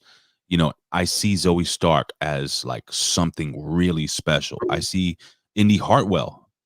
She has that it factor, like that size, and she's cute and sexy, but like relatable, if that makes any sense. Zeta Reimer has a great look, and she can work, and she sells really well. So out of the 4 girls, she's like number 4 for me because of her size and because of the way she looks. But you're right, Ben. Sometimes you don't need to be the biggest dog in the fight to get over, because you get over with character. Exactly. So I have to go back and apologize for that, because I never want to. We just gotta find the right voice for him, and that's what hopefully developmental is for. You know what I mean? That you get to test out some things and find what works, and hopefully somebody gives you a shine the right way, and you get to work with people who are better than you to give you the rub. That's fortunate for what I've been able to do, and hopefully that they see those opportunities when they come their way and they can create them. Just remember, before we get into the main event, hell hath no fury like Amber's Law. You like that promo? Amber's Law? Amber's Law. Remember she cut a promo back there? Oh, she's pissed off. Ember Moon? Yeah, nobody remembers her. She was great there. She was convincing, right? Yeah. But the thing that sucked is she came in right on the heels of that Adam Cole beat and leaving everybody laying, kind of fucked up her flow. So yeah, no doubt. All right, let's jump to the main event of the evening. We have the tag team champions, and by the way, that tag team match with the females, with the ladies, was a non-title match. MSK defending their tag team titles versus Legado del Fantasma. This shit, I enjoyed this match a lot, Ben. I really, really did. MSK goes over here. There were a couple of times during this match that I genuinely thought enjoyed this match even more. Why? It would if it was in the first fucking spot. Yeah, man. I agree. I think they could have gone off air with the opening match. You know what I'm saying? To make more sense. But yeah, I think absolutely. I think okay, I'm sorry. Wow, dude. What happened? Well, what happened? News coming in right now. Breaking news here on the Next Level podcast. WWE has come to terms with the releases of Braun Strowman, Aleister Black, Lana, Murphy, Ruby Riott, and Santana Garrett. WWE Say it again. Say it again. WWE wishes them all the best in their future endeavors. WWE has come to terms on the releases of Braun Strowman, Aleister Black, Lana, Murphy, Ruby Riott, and Santana Garrett. Braun Strowman? Dude, you want to fucking be in a triple threat main event and pose showing your ass in some Daisy Dukes 2 days beforehand to do some thirst trap for bears on Halstead? Guess what's going to happen to you? That you want to go into the office and tell Vince McMahon that you have mental issues and body dysmorphia while you get caught using B12.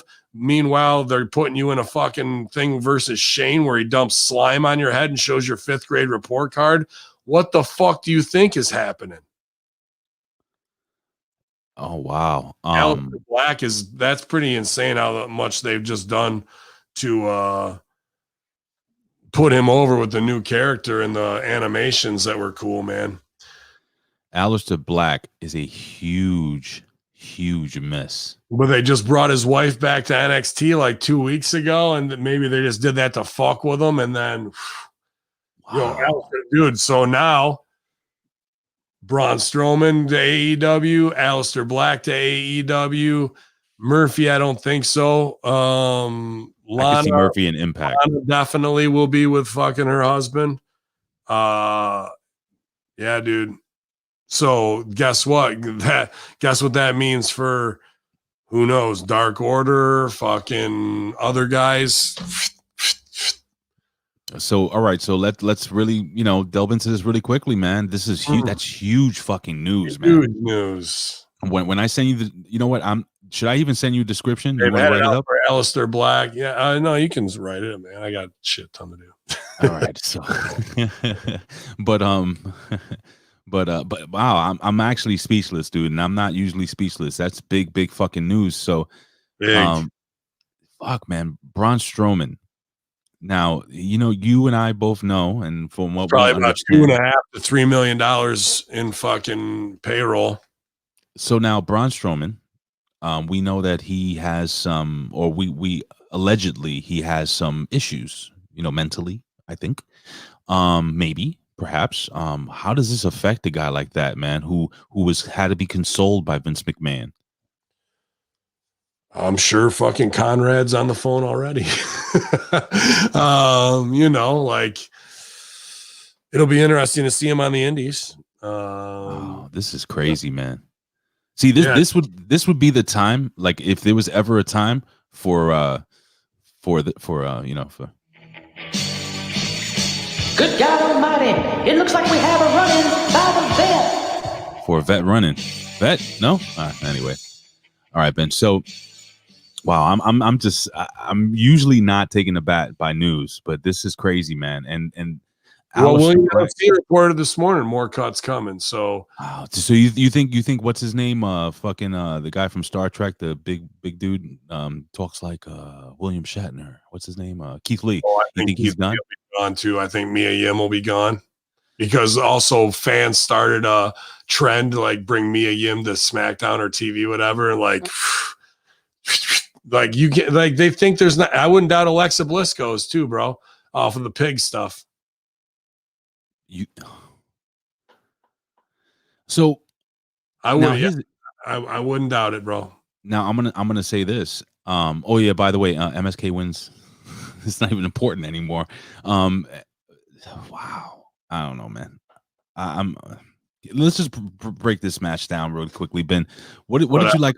Flip gimmick and fucking they're way athletic. It's the Rascals. They're this is what you want to start your show off with: character, action, a solid finish. Instead, we started our show off with a fucking cliffhanger where everybody's left laying and we don't get anything out of it. You know what I mean? They could have taken that Cross Adam Cole face off at the end promo.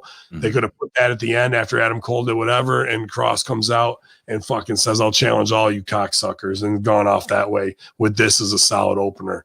I don't know who's getting the fucking pen, but why they would have this. I can't believe Sean and Hunter wouldn't know that how wrong that is in booking to do one match before the other of that to get your shit in and get out. So, well,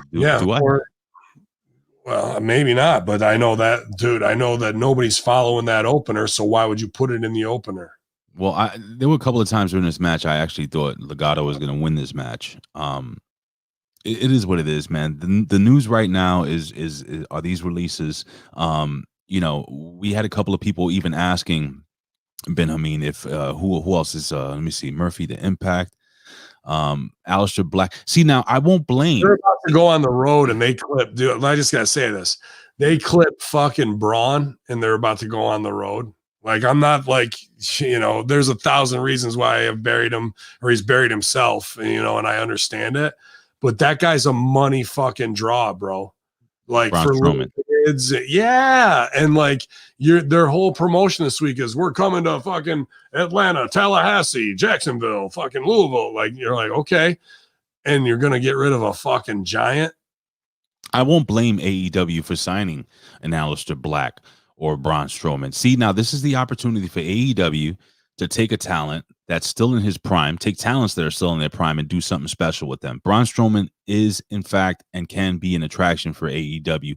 I would watch. I would love to see what they would do. Too much too fast. He like generation entitled because of his size wise and where he went and got in the Wyatts and all that, like too much too fast, and that was a problem. So I don't know. There's 100 things, bro. Is this a fact? Bray Wyatt's gone too, or is this an opinion here by Scott Wood? I heard there's more, possibly Bray too. Wow, dude. Wow. No, and wow. Well, what a way. Wow. Shit. This is why you got to watch. This is why you got to watch the whole show.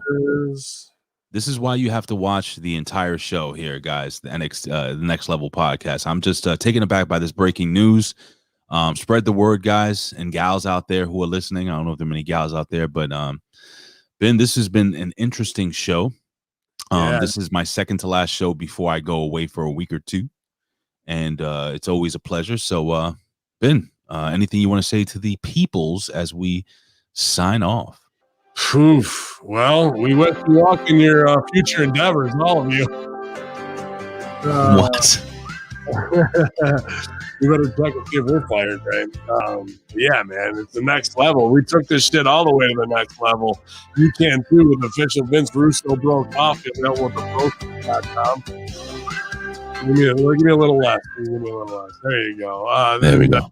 You can go to prowrestlingtees.com/Ben Hamin Infidels before they get their stores up and try and snap up all the new revenue. Go with the guys who've been doing it for the longest here.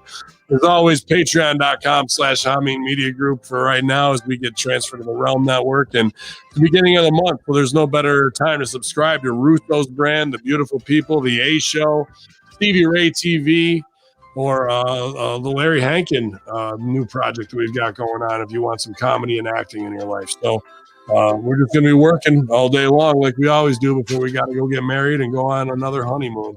It's Big Day. It's Hacker Hamin. It's the bloodbath here on the Next Level Review. Y'all, and ladies and gentlemen, like I always say, I would do this for a living, but if I couldn't, I'd do it anyway. Why? Because I love talking wrestling. Thank you guys for joining us here. Spread the word, guys. Always big breaking news here every single week. June 19th, Titan Championship Wrestling, Jackson, New Jersey. Hacker Hamin, Blaze Haram, y'all. Will the vet run in next week? Depends. Who knows? He could run in anytime. Will he cover me when I'm I on don't the need beach? to run, man. He's the vet. He walks to the fucking ring. You wait for the vet to get there. Wow. Is that a fact? And Colin Weissong with his why I do not look like Billy Corgan.